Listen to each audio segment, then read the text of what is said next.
Hello everyone. आप देख सकते हैं हमारे सामने ब्लूप्रिंट है। तो ओवरऑल 3 अंक के 6 प्रश्न पूछे जाएंगे, यानी कि 18 नंबर का प्रश्न पूछा जाएगा। तो सभी इकाइयों से हमारा एक भी प्रश्न छूटना नहीं चाहिए। आप देख रहे हैं सामने 3 नंबर के प्रश्न है, उनका संकलन है। 3 के प्रश्नों की जो उत्तर की शब्द सीमा होती है वो 50 शब्द की होती है। चलिए स्टार्ट करते हैं। पहला प्रश्न है, जीवों को वर्गीकृत क्यों करते हैं। दूसरा महत्वपूर्ण प्रश्न है, वायरल से वायरॉइड किस प्रकार से भिन्न है। तो 3 नंबर का प्रश्न है, तो इसमें कम से कम 3 अंतर या 3 बिंदुओं में इसका वर्णन करना रहता है। बच्चों इसका स्क्रीनशॉट आप लेते जाइए, क्योंकि प्रश्न के साथ साथ उत्तर भी है, तो आपको अध्ययन करने में आसानी जाएगी। अगला जो प्रश्न है, डायटम की कोशिका भित्ति के क्या लक्षण है। कई बार प्रश्न पूछा जाता है।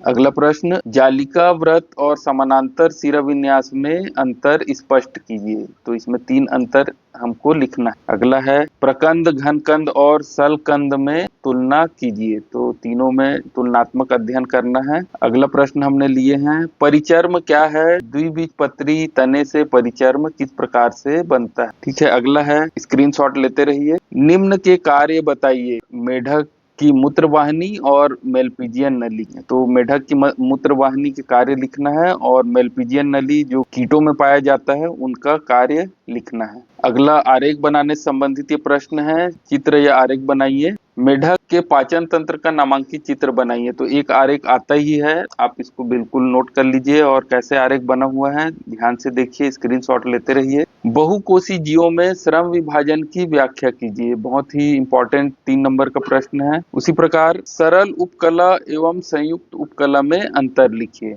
अगला है, क्लोरोप्लास्ट का नामांकित चित्र बनाइए। सामने क्लोरोप्लास्ट का एक चित्र दिया हुआ है, इसी का नामांकित चित्र आपको बनाना है। अगला, ट्राइग्लिसराइड के संगठन का वर्णन कीजिए। साथ ही साथ इसके उत्तर भी हैं बच्चों, बिल्कुल स्क्रीनशॉट लेते रहिए। अंतरावस्था में होने वाले घटनाओं का वर्णन कीजिए।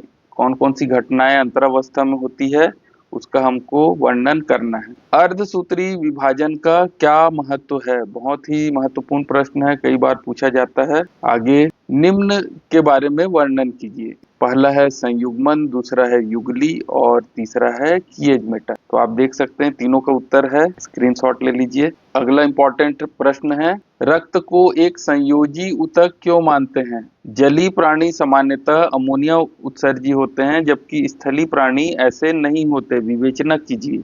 अगला अंतिम प्रश्न है, वृक्क के कार्य में जंगसगुच्छ उपकरण का क्या महत्व है। तो बच्चों सभी प्रश्नों को ध्यान से देखिए, सभी को नोट करते जाइए। एक भी प्रश्न हमसे छूटना नहीं चाहिए। सभी के प्रश्न भी हैं और उत्तर भी। तो ये सभी 3 नंबर के प्रश्न हैं, तो बिल्कुल ध्यान से नोट कर लेना है। एक भी प्रश्न हमसे छूटना नहीं चाहिए। और अगले 4 नंबर के प्रश्नों की वीडियो देखने के लिए हमारे चैनल को सब्सक्राइब करें और बेल आइकॉन को क्लिक करें, ताकि 4 नंबर का जो प्रश्न का वीडियो है उसका नोटिफिकेशन आपको मिल सके। Okay, thank you.